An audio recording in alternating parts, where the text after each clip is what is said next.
Queridos, hoje pela manhã nós refletimos a respeito dos efeitos da ressurreição de Cristo. Ele ficou 40 dias aqui na terra, anunciando aos seus discípulos que ele estava vivo, e ele apareceu para 500 pessoas, prova de que ele realmente estava vivo, não foi o conto aí de qualquer pessoa, que aconteceu por acaso ou foi um fato inventado, mas que de fato ele se mostrou nesses 40 dias a essas 500 pessoas, trazendo essa realidade. E nós vimos aí os efeitos, do que Jesus trouxe para nós em relação a essa vida que ele nos deu logo após a sua morte, logo após a sua ressurreição. E agora eu quero meditar com os irmãos a respeito de tudo o que aconteceu logo após a ascensão de Jesus, esse tempo que ele ficou aqui, nos 40 dias, ele foi assunto aos céus e ele deu uma ordem aos seus discípulos. Na verdade, ele disse que ele subiria, que em breve o Espírito Santo viria sobre o seu povo e os capacitaria para que eles pudessem pregar o Evangelho em Jerusalém, Samaria, Judéia e todos os confins da terra. E aconteceu isso lá no capítulo 2 de Atos, foi como nós lemos aqui, e logo ali Pedro e João começam já a pregar o Evangelho, a anunciar o Evangelho, e nós vimos ali o que aconteceu com eles, diante da proclamação do Evangelho, que Deus, através da vida deles, por meio do Espírito Santo na vida deles, usou como instrumento, e assim começou a usar a sua igreja também. Esse foi o efeito da ressurreição de Cristo em nós, e até hoje esse efeito ainda permanece, viu, os irmãos? Esse efeito não acabou, esse efeito aí é até a volta de Jesus, onde nós proclamaremos as verdades que nos alcançaram, que é a verdade de Cristo, que morreu naquela cruz, mas vivo está. Esse é o anúncio da igreja. Jesus está vivo, e Ele vive em nossos corações. A tumba está vazia. Jesus ressuscitou. Eu quero, meus irmãos, trabalhar também dentro dessa temática da ressurreição de Cristo, em que, alguns anos depois, a igreja sofreu tempos de adversidades por conta da ressurreição e da própria pregação da palavra do Senhor em relação àquilo que Ele ensinou aos seus discípulos, de que eles deveriam anunciar o Evangelho, anunciar que Jesus veio a este mundo, morreu naquela cruz, para perdoar os nossos pecados, e que se nós não se arrependêssemos nos nossos pecados, nós teremos a morte eterna. E os discípulos cumpriram isso, e com isso houve um tempo de adversidade na igreja no primeiro século, muito ferrenho, com muita agressividade. Nós podemos ver ao longo da história, no ano 54 a 68 depois de Cristo, o imperador Nero, um homem mau, ele matou a sua própria mãe, Nero era um homem assim, com um coração muito mau, e ele, nessa época, ele responsabilizava toda e qualquer catástrofe natural aos cristãos. Tudo que acontece de tempestade, tudo que vem destruir aí, a culpa é dos cristãos, eles adoram esse Deus aí, e ele está irado com eles, por isso que ele está mandando essas tempestades, essa destruição da natureza. Então, ele colocava a culpa das adversidades, das catástrofes naturais em cima dos cristãos. E também os cristãos foram acusados de serem causadores de um grande incêndio que teve em Roma, no ano 64. Ali, em Roma, havia mais ou menos 14 distritos, dentre 10 foram totalmente destruídos, e Nero coloca a culpa nos cristãos.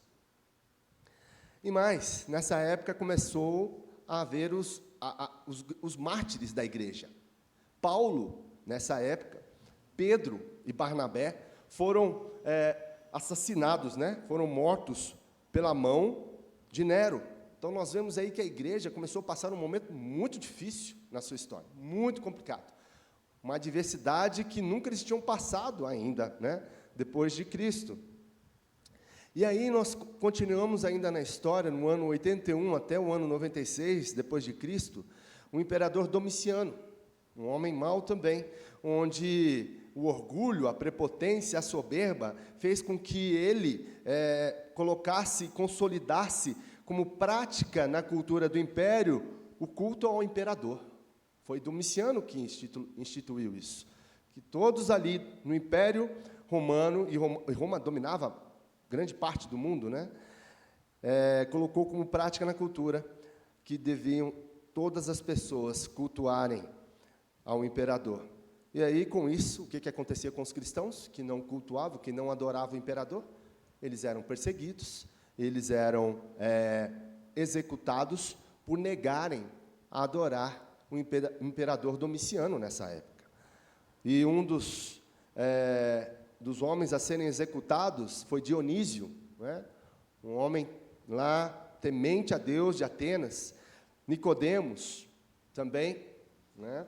E Timóteo, o filho na fé de Paulo, foi executado nessa época. E vemos que nessa mesma época do imperador Domiciano, João foi exilado na ilha de Patmos, o último apóstolo, já bem velhinho aí, por volta dos seus 90 anos. Domiciano colocou ele na ilha de Patmos. João, ele encontra-se então nessa idade avançada e também isolado dos demais cristãos diante de um contexto de perseguição que a igreja estava vivendo, onde os irmãos dele ali estavam sendo torturados e mortos. Os discípulos de Jesus estavam passando por esse momento difícil, e aí ele é exilado pelo imperador Domiciano na ilha de Patmos. Imagina a situação deste homem de Deus, um homem temente a Deus, o discípulo amado, na sua velhice, né? Todos nós imaginamos uma velhice aí mais tranquila, né? E esse homem, diante de todo o contexto que os irmãos, que a igreja estava passando, ele é exilado num lugar sombrio e num momento completamente adverso em que a igreja estava passando. Mas aí, nessa ilha, ele tem um vislumbre de esperança. Um vislumbre de esperança. E nós vamos meditar sobre essa esperança que foi apresentado a João nesse momento de adversidade, nesse momento crítico da igreja. Apocalipse capítulo 1, nós vamos percorrer esse capítulo.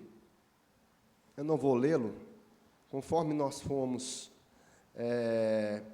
lendo versículo por versículo, nós vamos também explicando, para que possamos ter um entendimento melhor daquilo que João teve, né, da visão que João teve de esperança nessa ilha.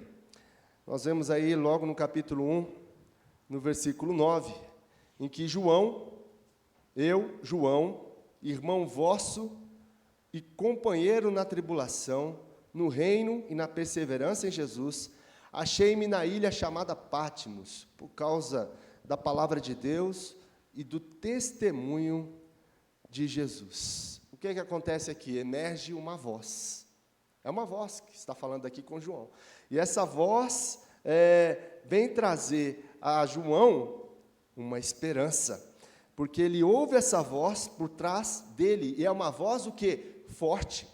É uma voz forte, que impacta ali a vida de João. E ela é como uma trombeta, né, para que ele realmente venha se despertar da desesperança que talvez pudesse estar tomando conta do coração dele. Era bem provável que isso estava acontecendo. Por mais que João fosse o discípulo amado, andou aos pés de Jesus, recostou a sua cabeça no peito de Jesus, ele era homem. E o momento que a igreja estava passando, ele precisava tomar um chacoalhão, a voz precisava ser em alto e bom som, para que ele pudesse se despertar, né, dessa desesperança que talvez estivesse tomando conta do seu coração, que provavelmente estava tomando, e o medo também, naquela situação complicadíssima em que ele estava passando. E também a igreja. E é interessante que essa voz, ela vai falar para ele escrever um livro, no capítulo 1, versículo 10 e 11, diz para ele: olha, achei-me em espírito no dia do Senhor, e ouvi por detrás de mim grande voz como de trombeta, dizendo: O que vês, escreve em livro e manda às 7 igrejas: Éfeso, Esmirna, Pérgamo, Tiatira, Sardes, Filadélfia e Laodiceia. O que você está ouvindo, escreve essas igrejas. Escreve no livro o que você está ouvindo e envie para essas igrejas. Envie para essas igrejas. Então, quando João olha para o seu momento de vida, história, ele é assaltado pelo desânimo, pelo medo, pela dor, pela ansiedade. Mas quando João escuta a voz de Jesus, é Jesus falando com ele, viu, irmãos? Ele é lembrado de quem realmente está construindo a verdadeira história. Porque fica imaginando ali a cabeça de João, né? Tudo que aconteceu, Jesus, né, passou, fez aquela revolução, os discípulos vindo ali, né, chacoalhando o mundo, né? Quando nós vemos ali em Atos, as pessoas olhavam, quem é esse que estão virando o mundo de ponta cabeça, né? E eram os discípulos de Jesus, e a todos aqueles que o seguiam, né? Eles estavam transtornando este mundo com o nome de Jesus. E agora a situação era crítica, o momento era difícil. Imagine a fé deste homem, o coração deste homem, diante da história. Falei, mas, Senhor, será que o Senhor perdeu o controle? Diante de tudo que estava acontecendo, olha o que está acontecendo agora. Você já passou por um momento assim, onde você olha assim para a situação, e você fala, cadê o Senhor? O Senhor que é o meu pastor, e nada me faltará. Parece que está faltando tanta coisa, está faltando paz, está faltando harmonia, está um pé de guerra aqui dentro de casa, no meu trabalho nada dá certo, estou com essa doença, estou com essa enfermidade, estou com um problema na família. Gente, cadê o meu pastor? Que me leva às águas tranquilas, que cuida de mim. Você não passou por isso já em alguns momentos da sua vida? Em que o momento da dor, da desesperança, da tristeza, ela toma conta do seu coração, e como que isso é difícil, né? Quando ela domina o nosso coração.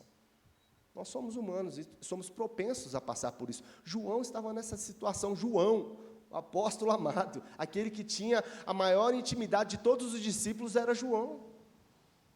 Ele estava nessa situação, uma situação completamente difícil, completamente complicada, complexa. E ali poderia estar passando pela sua cabeça, será que Domiciano agora é aquele que vai governar a história? Fez o que fez com a igreja, Nero já vinha fazendo, agora Domiciano piorou a coisa. Estou aqui nessa ilha, mas qual vai ser o fim disso? Ele olhando para a história, um velhinho de 90 anos, imagine só, como é que vai ser o fim disso? Mas o livro de Apocalipse vem para abrir os olhos de João em relação ao presente e futuro.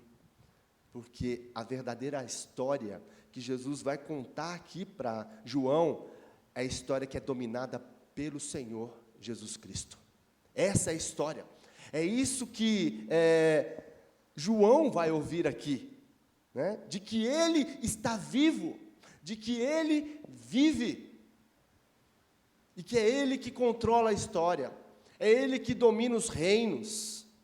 Não são esses que acham que dominam, né? Os reinos do mundo. Não. Quem domina os reinos do mundo, das nações, é o próprio Jesus Cristo. E é isso que João vai ouvir aqui. E é isso que nós devemos ouvir. E é isso que eu quero trazer para os irmãos aqui, diante da palavra do Senhor. Não ouça aquilo que você tem ouvido aí fora, ou tem visto, né, na televisão, nas redes sociais, nos noticiários. Pode estar acontecendo tudo isso, mas saiba que Jesus tem o controle da história. É Jesus que permite todas as coisas, para um cumprimento pleno dos seus propósitos e planos que são eternos. Que são eternos.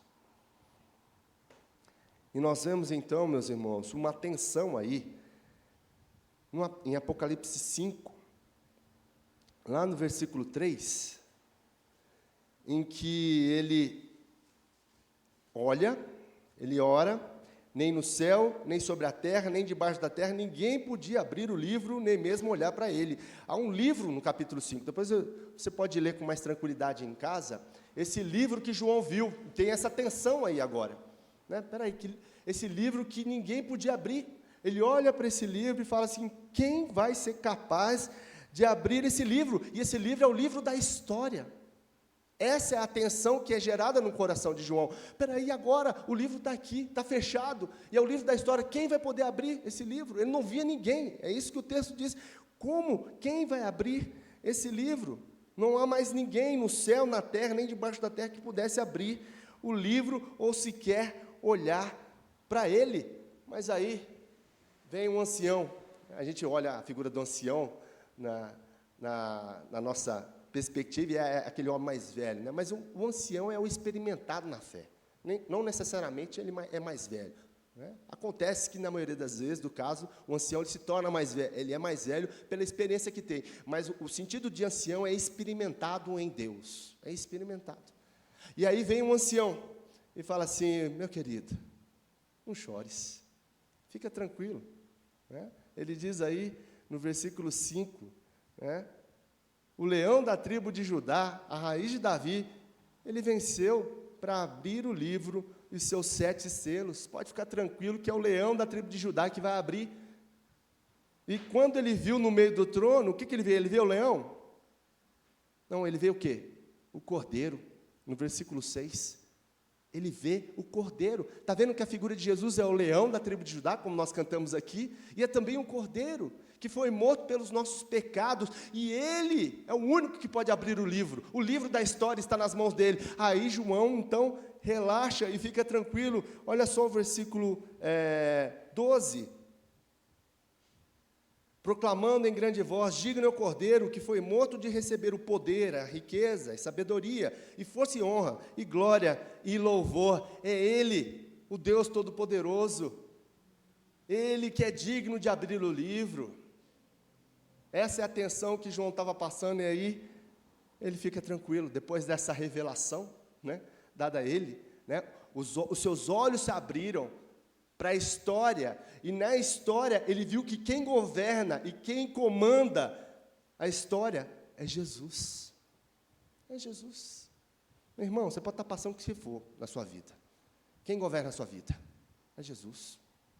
Não se importe com as circunstâncias. Não se importe que aos seus olhos pode tá dando tudo errado. Mas aos olhos de Jesus, está dando tudo certo. Sabe por quê? Porque Jesus não faz coisa errada, meu irmão. Jesus não dá ponto sem nó, não é isso que a gente dizia, né? Antigamente, Jesus não dá ponto sem nó. A gente que dá. Mas Jesus não dá ponto sem nó, não. É certeiro, o tiro é certeiro. É a tranquilidade que nós temos que ter, que Jesus é aquele que abriu o livro está aberto, da história. João viu isso, ele viu isso, e ele parou de chorar. Tranquilo, por que ele parou de chorar?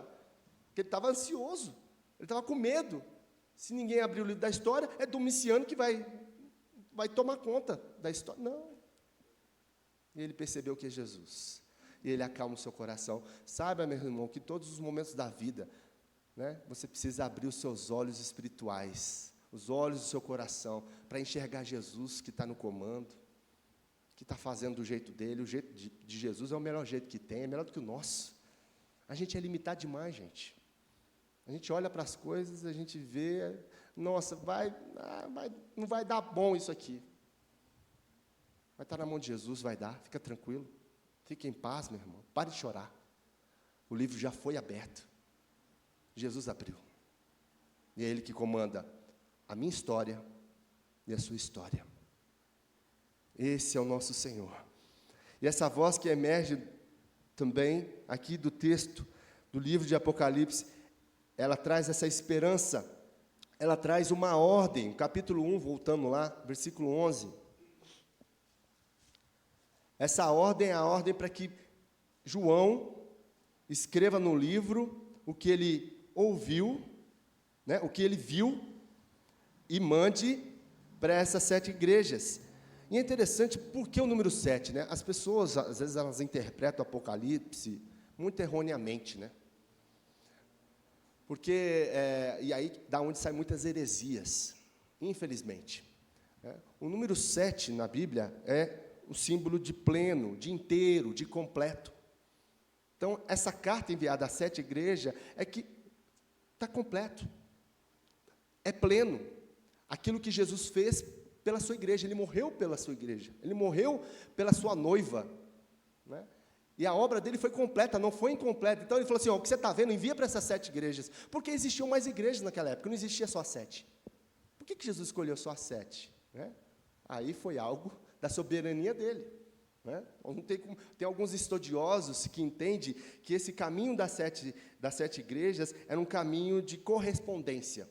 Porque se você depois olhar lá no mapa, onde ficam essas igrejas hoje, depois você dá uma olhada lá, na Síria, Turquia e Síria, pega um pouco da Turquia e da Síria. E aí, aquele movimento da igreja que começava em Éfeso, que era uma cidade marítima, ela tinha todo o movimento de correspondência rápida. E ali, as notícias se espalhavam, né, mais rapidamente nessas 7 igrejas. Alguns estudiosos falam sobre isso. Deus pode ter usado isso, sim. Né? Mas o que importa é que Jesus se importa com a sua igreja. E Ele quer falar em alto e bom som para ela, não se preocupar. E são igrejas imperfeitas, porque nós podemos perceber isso. Das 7 igrejas, 5 lá, só Jesus na causa. 2 lá passou raspando, mas passou. Né? Naquilo que Jesus ali disse. Mas 5 não. Isso quer dizer o quê? Que as igrejas, elas são imperfeitas. O corpo de Cristo é imperfeito, porque nós somos pecadores. E quem santifica a igreja? É o próprio Cristo, agindo pelo Espírito Santo em nós, é Ele que nos santifica. Então, não existe igreja perfeita, porque nós somos imperfeitos. Então, se você cobrar a imperfeição dos outros, saiba que você é imperfeito. Saiba que Jesus está fazendo a obra em nós, mas que Ele tem falado através da palavra para nós, para que nós venhamos a nos acalmar e nos tranquilizar em meio a tudo aquilo que nós passamos na vida. É o recado do Senhor para as nossas vidas, porque Ele nos ama, Ele morreu por nós, Ele morreu pela sua igreja. E aí, meus irmãos, nós vamos ver uma visão que se consolida. A visão, ela é consolidada numa visão que nos traz esperança. Apocalipse capítulo 1, o versículo 12 e 13, agora, diz o seguinte: então eu voltei-me para ver quem falava comigo, e voltando, vi 7 candeeiros de ouro, e no meio dos candeeiros, um semelhante a filho do homem, com vestes talares e cingindo a altura do peito com uma cinta de ouro. Quando ele volta, né, na voz que ele ouvia, né, para escrever as 7 igrejas, quando ele volta para ver quem falava com ele, ele vê o quê? 7 candeeiros de ouro. 7 candeeiros de ouro. Depois a gente volta aqui, versículo 16. E tinha na mão direita 7 estrelas, e da boca saía-lhe uma afiada espada de 2 gumes. O seu rosto brilhava como o sol na sua força. Na sua força. Então, no versículo 12, quando ele se volta, ele vê esses candeeiros, esses candelabros. Quem são esses candelabros? Esses 7 candelabros? Quem são? É a igreja. Esses 7 candelabros aqui é a igreja. Então, João, ele olha para trás, ele volta-se para trás, ele olha para quê? Para as igrejas. O contexto é de igreja. E candelabro aqui é igreja. Então, ele olha para a igreja. Ele vê a igreja. Essa é a visão que ele tem. Ele olha para a noiva de Cristo. E aí, o versículo 20, olha o que diz. Quanto ao mistério das 7 estrelas que viste na minha mão direita, e aos 7 candeeiros de outro, as 7 estrelas são os anjos das 7 igrejas, e os 7 candeeiros são as 7 igrejas. Está falando da igreja do Senhor. Então, se consolida aquilo que ele viu, nessa visão, a igreja do Senhor. Esses textos que nós lemos agora, esses versículos, falam da igreja do Senhor. Versículo 13. E no meio dos candeeiros, um semelhante ao filho do homem, com vestes talares e cingido à altura do peito, com uma cinta de ouro. No meio dos candeeiros, no meio do quê? Das igrejas. Quem está lá? O filho do homem. o Filho do Homem. Essa figura que João usa aqui é a figura de Daniel, lá no capítulo 7, versículo 13 e 14, que é a figura de Jesus. Daniel já anuncia o Filho do Homem, o Messias que viria.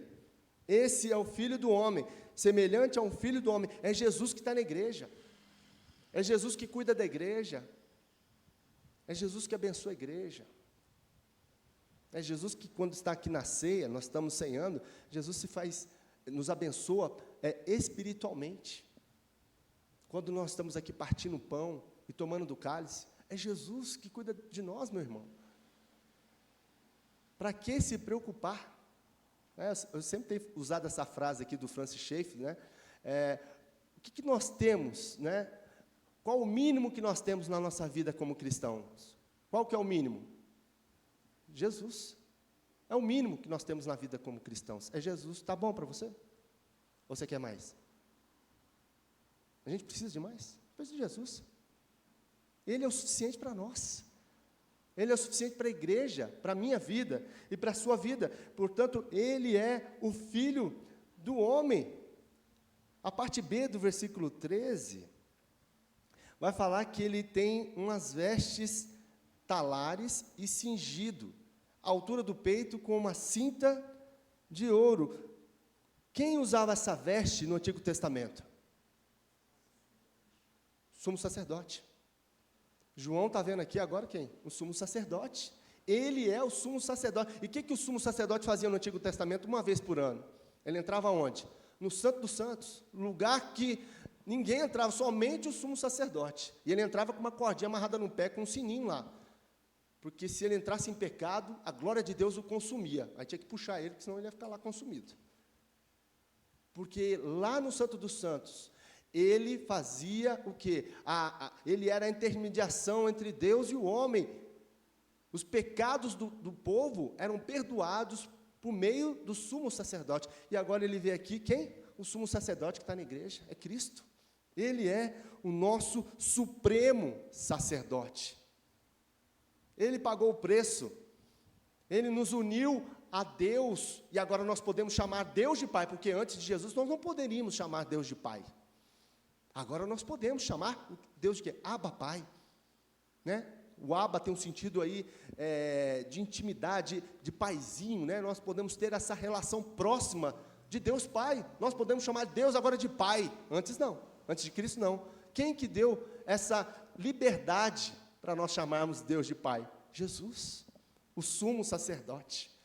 É por meio de Jesus, não é por meio de nenhum pastor, de nenhum padre, não é por meio de nada disso, de nenhum santo que a igreja aí coloque, né, para entrarmos na presença do Senhor. Não.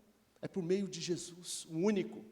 Ele é o caminho, Ele é a verdade, Ele é a vida. Somente por Jesus, o nosso supremo sacerdote. Versículo 14, a parte A, diz aí que Ele é a sua cabeça e cabelos eram o quê? Brancos como alva, lã como a neve. O que significa isso? O que significa ele ter cabelos brancos como a lã, tão brancos quanto a neve? Isso significa sabedoria. Sabedoria. Jesus, ele não tem sabedoria. Sabia disso? Jesus, ele é a sabedoria. É diferente. Jesus, ele é a sabedoria. É em Jesus que nós temos a sabedoria. Se você quer sabedoria, busque do alto, busque em Cristo. Ele é a sabedoria. É isso que João tem aqui a visão. Olha aí, João. Você tem a sabedoria ao seu lado, que é Jesus. Quantas vezes a gente precisa aí de sabedoria, né? A igreja está precisando de sabedoria, né? Muitas vezes nós precisamos de sabedoria para agir nas nossas relações, nas nossas decisões. Há muita falta de sabedoria, porque há muita falta de compromisso com Cristo, de intimidade, de relacionamento. Aí nós não temos a sabedoria que é Cristo. Quanto mais nos relacionarmos com Jesus, quanto mais nos aproximarmos dEle, mais sabedoria nós teremos. Porque Jesus é a sabedoria.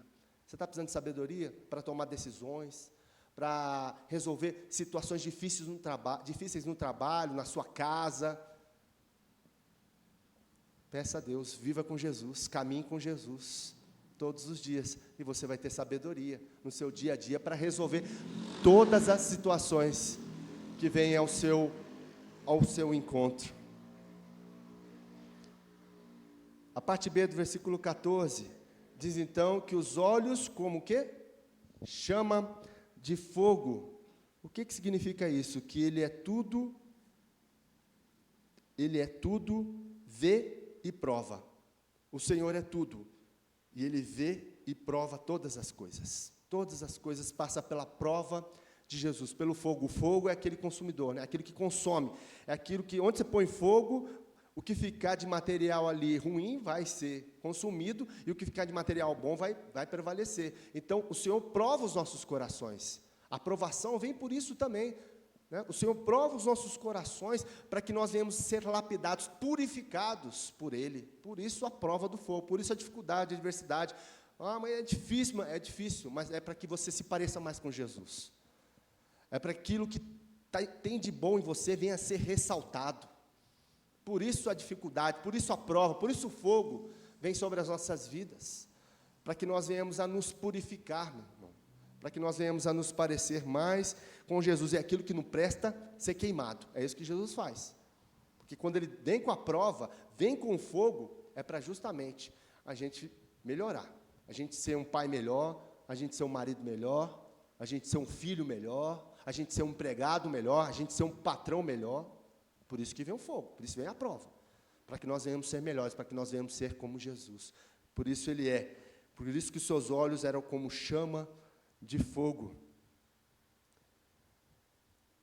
Parte A do versículo 15, diz que os seus pés semelhantes ao bronze polido, como que refinado numa fornalha. Seus pés eram como um bronze polido, como refinado numa fornalha. O que isso significa? Que Ele tem o poder e a força. O Senhor Jesus, Ele tem o poder e tem a força. Todo o poder não foi dado a Jesus? Não foi isso que Deus Pai deu? Todo o poder, toda a autoridade, toda a força foi dada a Jesus. É isso que João está vendo aqui. Todo o poder. Então, meus irmãos, nós servimos a um Deus todo-poderoso. Qual que é a dificuldade? Qual o problema que você está tendo? Deus é poderoso para fazer infinitamente mais do que nós pedimos ou pensamos. Ele é poderoso. Ele é poderoso. E Ele tem força o suficiente para fazer aquilo que precisa ser feito na minha vida e na sua vida. Por isso, descanse no Senhor. É isso que João está ouvindo aqui, é isso que João está vendo aqui e ouvindo.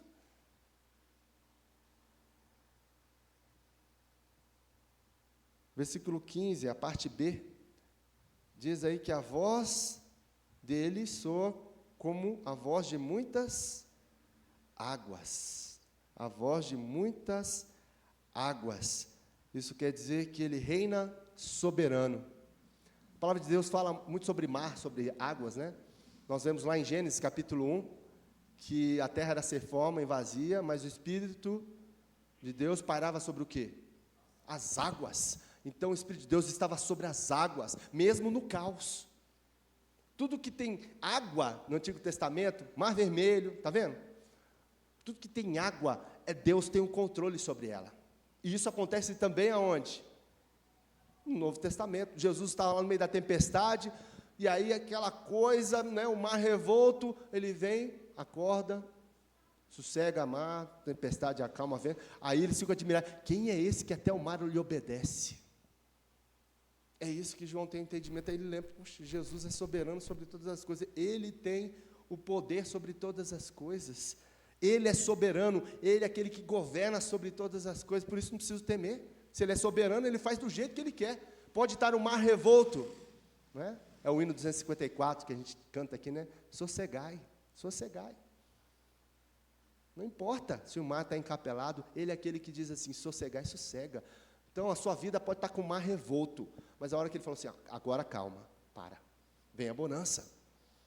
Nem só de tempestade vive a vida do crente, viu, meu irmão? Uma hora a bonança chega, fica tranquilo.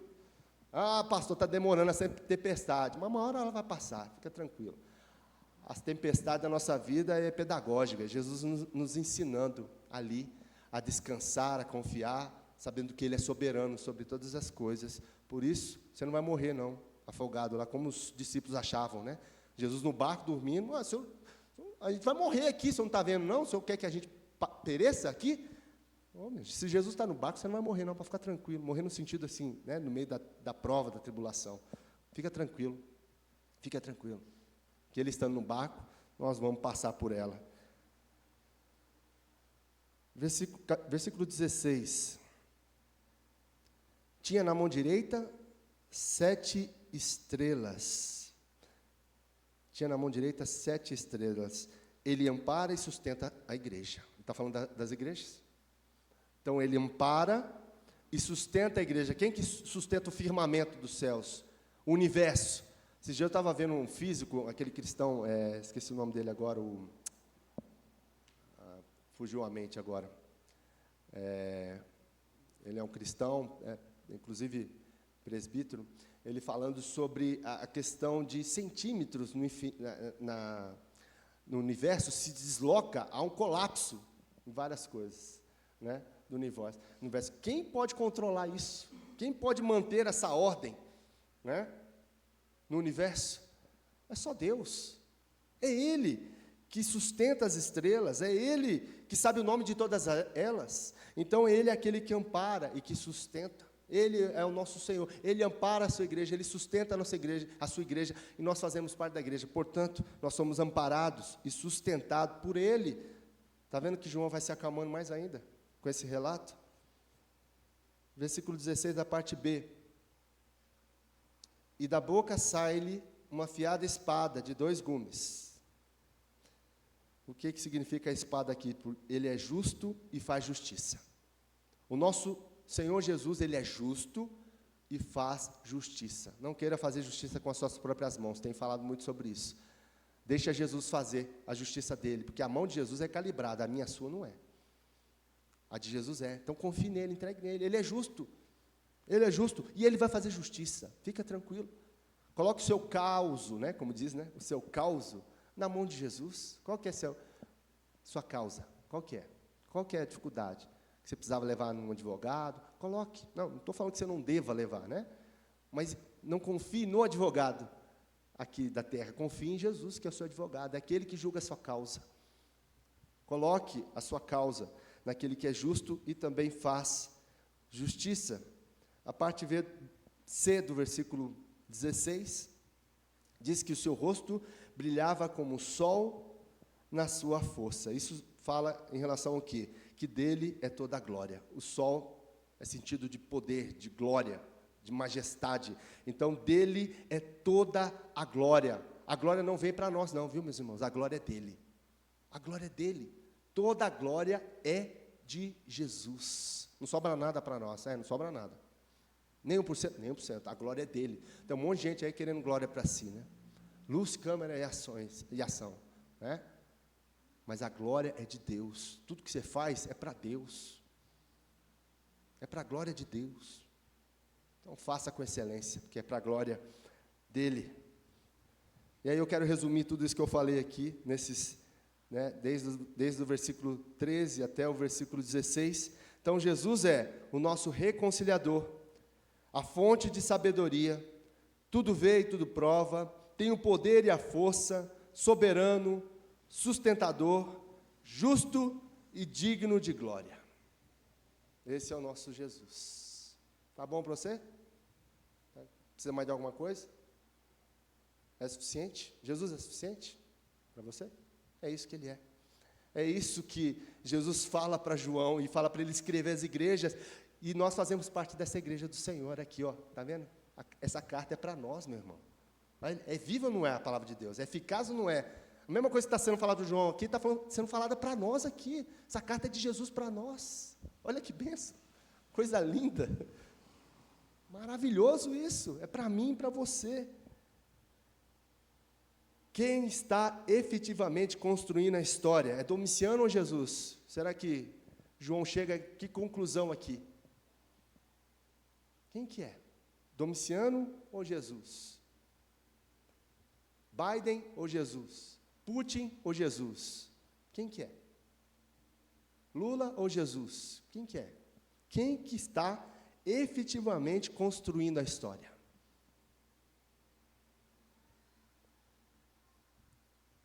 E aí, meus irmãos, para terminar, que nos desafia a não temer. Versículo 17. Quando o vi, caí a seus pés como morto, porém ele pôs sobre mim a mão direita, dizendo, não temas, eu sou o primeiro e o último. Eu sou o primeiro e o último. O que ele fez diante do que Jesus se apresentou para ele? Ele viu isso e o quê? Ele caiu aos seus pés. O que ele estava fazendo? Reconhecendo de que ele é o Senhor. O fato de João cair aos seus pés, ele estava reconhecendo, o Senhor, eu reconheço que o Senhor é o Deus Todo-Poderoso. O Senhor é aquele que reina, é aquele que governa. E aí, o que ele vai dizer? Não temas, eu sou o primeiro e o último. Eu já falei aqui que é a frase mais repetida na Bíblia, né? Não temas. Por que o Senhor repete? Porque a gente, qualquer situação, dependendo dela, a gente fica com medo. A gente fica, né, numa situação, e agora? O que vai ser? E Jesus fala para João, não temas, e fala para mim e para você, não temas, não tenha medo. Não tenha medo, porque eu sou o início e sou o fim. Ele está dizendo aqui, no grego, eu sou o alfa e sou o ômega. O alfa é a primeira letra do alfabeto grego e o ômega é a última. O que isso significa? Que alfa, ele é a primeira letra, ele é o quê? A criação, é o início. E também é o quê? A nova criação, é o fim de todas as coisas. Esse é o Senhor que governa sobre tudo e todos, e tem um início e tem um fim nele mesmo, nele mesmo. Fica tranquilo, que a história já está, né, selada. Fica tranquilo, meu amigo, meu amigo. Tem uma história de um pastor que ele lia muito gibi, e quando ele era, né, pré-adolescente, gostava de sempre ler mais à noite, e aí uma certa noite, ele contando essa história, ele começou a ler, aí a mãe dele viu que ele estava lendo, já estava ficando tarde, falou assim, menino, eu vou no banheiro, e a hora que eu voltar, se você estiver lendo ainda o gibi, você vai ficar de castigo, você vai ficar uma semana sem ler gibi. Falei, nossa, tem que correr aqui, ele estava no início da história ali, né? Aí ele, né, o super-herói dele lá, ele vai lendo, ele viu que não ia dar para chegar no final, o que ele fez? Ele foi no final. Porque na hora que ele estava ali na situação, o super-herói estava, né, na linha do trem, linha amarrado, ele falou assim, como é que ele vai sair dessa enrascada? Falei, já sei, deixa eu ir no final que eu vou saber como é que ele saiu. E lá no final, ele olha lá, casou, tem filhos, né, abraçado, não, feliz. Ele não soube, né? Ele apagou a luz, foi dormir. Ele não soube como que o herói dele saiu, mas ele soube como foi o final. Assim é a minha vida, a sua vida, a vida da igreja. A gente não sabe o que vai acontecer amanhã, mas a gente sabe o final da história. Sabe ou não sabe?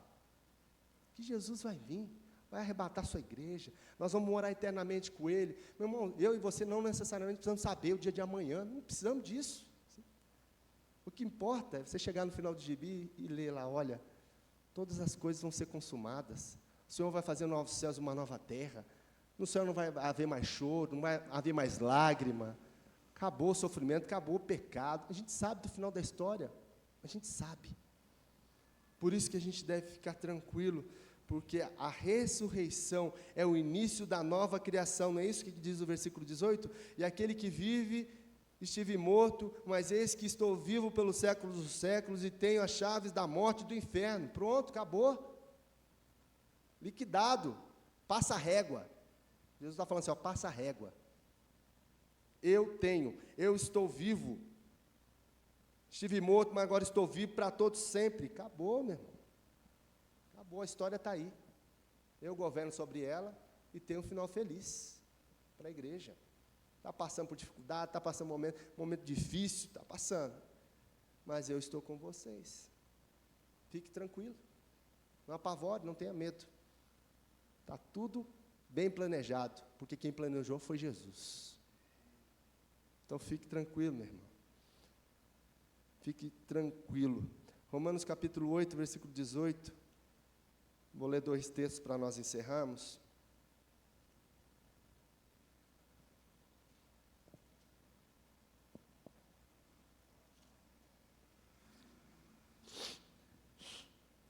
Diz assim: porque para mim tenho por certo que os sofrimentos do tempo presente não podem ser comparados com a glória a ser revelada em nós. Não tem problema, né? Sofrimento do tempo presente comparado com a glória que vai ser revelada em nós pode ficar tranquilo, está sofrendo, vamos sofrer, mas o que tá preparado para nós, meus irmãos, é coisa boa demais. É bom demais, como diz o mineiro. Fica tranquilo, é isso que Paulo está dizendo aos romanos. E 2 Coríntios capítulo 4, versículos 16 a 18. 2 Coríntios capítulo 4, 16 a 18. Por isso, não desanimamos, pelo contrário, mesmo que o nosso homem exterior se corrompa, contudo, o nosso homem interior se renova de dia em dia, porque a nossa leve e momentânea tribulação produz para nós eterno peso de glória, acima de toda comparação, não atentando nós nas coisas que se veem, mas nas que se não veem, porque as que se veem são temporais, e as que se não veem são eternas. Aleluia! Tá bom para você também? Esse versículo aí para acalmar o seu coração? Portanto, meus irmãos, vamos descansar no Senhor, vamos fixar os nossos olhos nele, não naquilo que é transitório, mas naquilo que é eterno, eterno. Deus possa nos abençoar, que diante de toda a situação que João passou, que foi muito pior do que a nossa, mas muito pior, nem se compara. Você pode falar assim: o negócio está difícil para mim, pastor. Compara com a situação de João, e olha a revelação que ele teve, e a mesma revelação para nós, da história que está nas mãos de Jesus. Feche teus olhos, coloque sua vida diante do Senhor.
Só em Ti confiamos, somente em Ti confiamos. O nosso Senhor e Salvador Jesus Cristo, aquele que morreu na cruz pelos nossos pecados e nos deu a vida eterna, ao ressurgir, ao sair daquela tumba, ao remover aqueles lençóis envolto do seu corpo, onde Deus ali o ressuscitou e vive está. A nossa esperança está em Ti, mesmo em tempos de adversidades, em tempos difíceis. Nós olhamos para o Senhor, autor e consumador da nossa fé, Jesus Cristo, aquele que se faz presente, aquele que vive e move em nós, aquele que cuida de nós, aquele que nos ensina o caminho que devemos andar, que mesmo quando nós tropeçamos e caímos, a Tua mão está erguida a nos levantar e colocar nos Teus ombros. Obrigado, Senhor, porque o Senhor é aquele que cura as nossas feridas, aquele que sara a nossa alma, aquele que renova as nossas forças, como a da águia, aquele que nos ajuda nas nossas dificuldades, ajuda a vencer os nossos pecados, ajuda, Senhor, a fazer com que nós sejamos homens e mulheres segundo o Teu coração, uma igreja viva e eficaz, uma igreja que seja diferente. A igreja de Jesus é diferente. Ajuda-nos, Senhor. Abençoe o Teu povo aqui reunido. Abençoe as pessoas que estão enfermas num leito, Pai. Abençoe, Senhor, a vida do Abner, uma criança agora que está enferma lá. Os pais sem saber o que fazer. Cristãos, homem de Deus, que o Senhor possa visitar a vida desse nosso irmão e de tantos outros que têm passado por esse momento de dor e sofrimento, e que eles possam saber que o Senhor é aquele que governa a história, aquele que tem os seus planos e que o Senhor cumprirá conforme a Tua vontade. É no Senhor que nós descansamos, é no Senhor que nós esperamos. A nossa fé está em Ti. Em Ti nós vivemos, para todo, sempre e sempre. E que a graça do nosso Senhor e Salvador Jesus Cristo, o amor de Deus, nosso eterno Pai, e as ternas consolações do Espírito Santo, o seu poder, renove sobre nós, o seu povo aqui reunido, hoje e para todo sempre.